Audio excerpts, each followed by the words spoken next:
இன்றே சப்ஸ்கிரைப் செய்து உங்கள் ஃபேவரட் ஷோகளை காணுங்கள். ரேவதி, ஆளே மாறிட்ட. நீ நாளுக்கு நாளா நெருங்கிட்டு தான் போற. ஆனா காசு தான் கரெக்டா கொடுக்க மாட்டேங்கிற. மரியாதையே பேசுங்க. இப்போ என்ன நான் மரியாதை இல்லாம பேசிட்டேன்? பணத்தை எப்ப தருவ? மாசம் மாசம் வட்டி கொடுத்துட்டு தானே இருக்கேன்.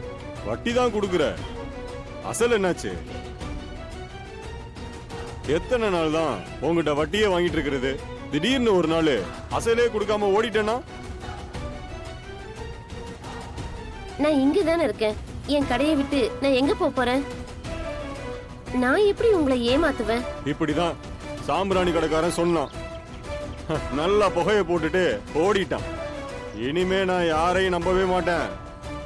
அசல் எப்ப தருவ? யாரு? வணக்கம்மா. என் குரல ஞாபகம் இருக்கா? இல்ல அதுவும் மறந்து போச்சா? தம்பி, நீங்க கொடுத்த பணத்துக்கு மேல வட்டியை கொடுத்திருக்கோம்.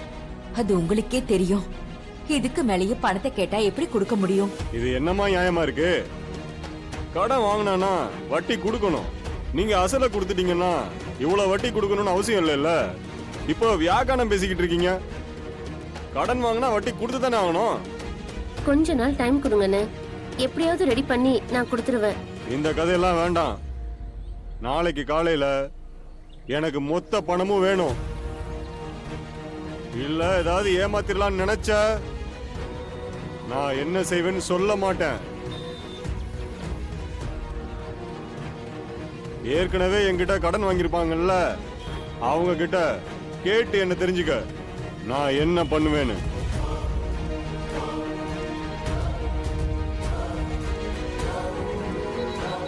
அத்தை, மாமா வாங்க. அத்தை கவிதா, வாங்க மாமா, கொடுங்க என்கிட்ட. 1000 தான் இருந்தாலும் நம்ம வீடு தான் லட்சுமி.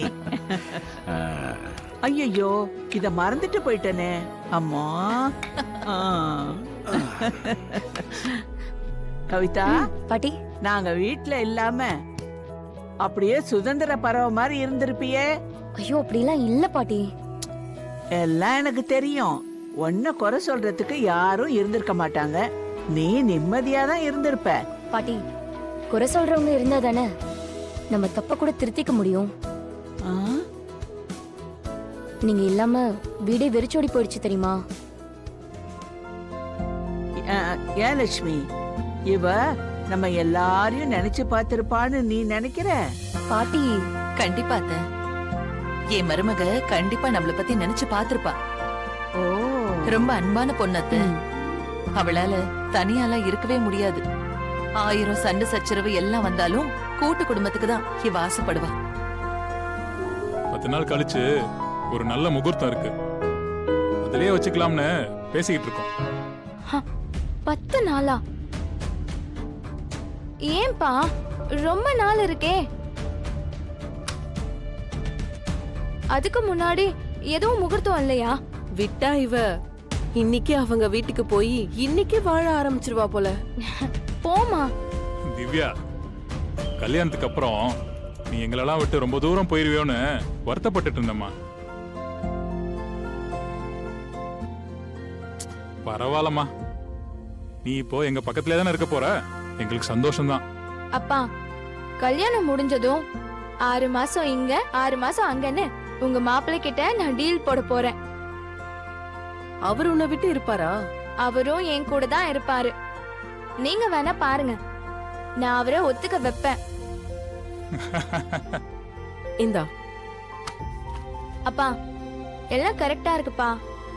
பத்திரிக்கை பிரிண்ட் கொடுத்துருங்க.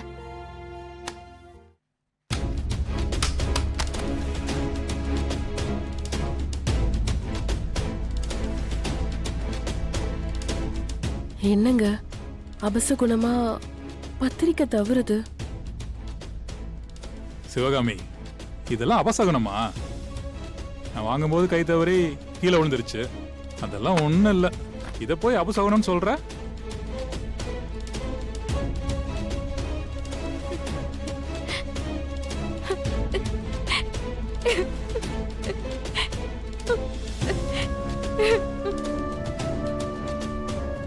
என்னமா திவ்யா, இதுக்கெல்லாம் போய் அழுகுற? இல்லப்பா, எனக்கு என்னமோ பயமா இருக்கு. என்னம்மா நீ தவறி கீழே விழுந்துருச்சு, இதுக்கு போய் அழுவுற? அப்பா, வெற்றி என்ன உயிருக்கு உயிரா விரும்புறேன்ப்பா. நான் ஏற்கனவே அவர் கூட மனசளவுல வாழ ஆரம்பிச்சுட்டேன். அவர் இல்லைன்னா எனக்கு வாழ்க்கையே இல்லப்பா. சின்ன வயசுல இருந்தே எனக்கு வெற்றியை ரொம்ப பிடிக்கும்பா. எனக்கு இப்போ கல்யாணம் பண்ணிக்கிற ஐடியாவே இல்ல. ஆனா மாப்பிள்ளை வெற்றின்னு சொன்னதுனாலதான் நான் இந்த கல்யாணத்துக்கே ஒத்துக்கிட்டேன். திவ்யா, எனக்கு புரியுதுமா, நீ பயப்படாத, தைரியமா இரு. கல்யாணத்துல ஒரு பிரச்சனையும் வராது, அதுக்கு நான் பொறுப்பு. சரிப்பா.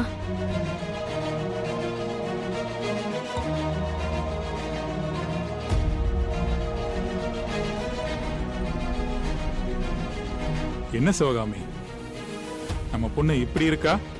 உங்களுக்கே நல்லா தெரியும்லங்க, அவ ஒரு விஷயத்தை விரும்பிட்டானா அதை அடையாம விட மாட்டா. அதுக்காக அவ என்ன வேணாலும் செய்வா. எங்க கொஞ்சம் கவனமா இருங்க, தெரியாம கூட தப்பா எதுவும் நடந்துடக்கூடாது.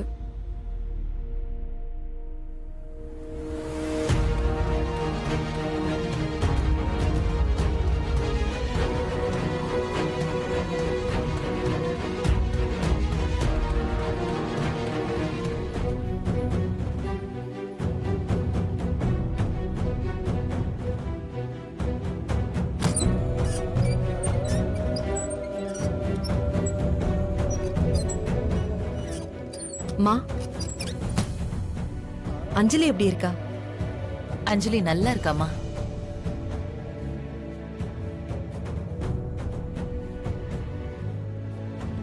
சரி, நீ வெற்றியை பாத்தியா? வெற்றி தம்பி என்ன சொல்லுச்சு? சில பேர் மேல சந்தேகமா இருக்கு, சீக்கிரம் கண்டுபிடிச்சிடலான்னு சொன்னாருமா. நானும் வேற வேற வழியில முயற்சி பண்ணி பார்த்துட்டு தான் இருக்கேம்மா. என் கூட வேலை செய்யறவங்க அவங்க ஹஸ்பண்ட் மூலமா கோவில் சிசிடிவி கேமரால பதிவாயிருக்கோம்ல, அந்த வீடியோஸ் எல்லாம் காட்டுறதுக்கு எனக்கு உதவி பண்றேன்னு சொல்லியிருக்காங்க. நானும் பேசியிருக்கேன். அந்த வீடியோ நம்ம கைக்கு கிடைச்சதுன்னா அது யாருன்னு தெரிஞ்சிரும். ஆமால. சரி, இத நீ வெற்றி தம்பி கிட்ட சொல்லிட்டியா? இல்லம்மா, முதல்ல நான் போய் பார்க்கறேன், அதுக்கப்புறம் சொல்லலான் இருக்கேன்.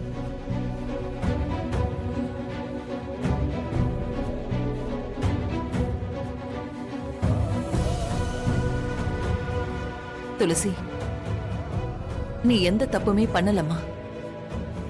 அதனால நீ எப்பவுமே தைரியமா இருக்கணும் துளசி. எதுக்காகவும் நீ வருத்தப்படக்கூடாது.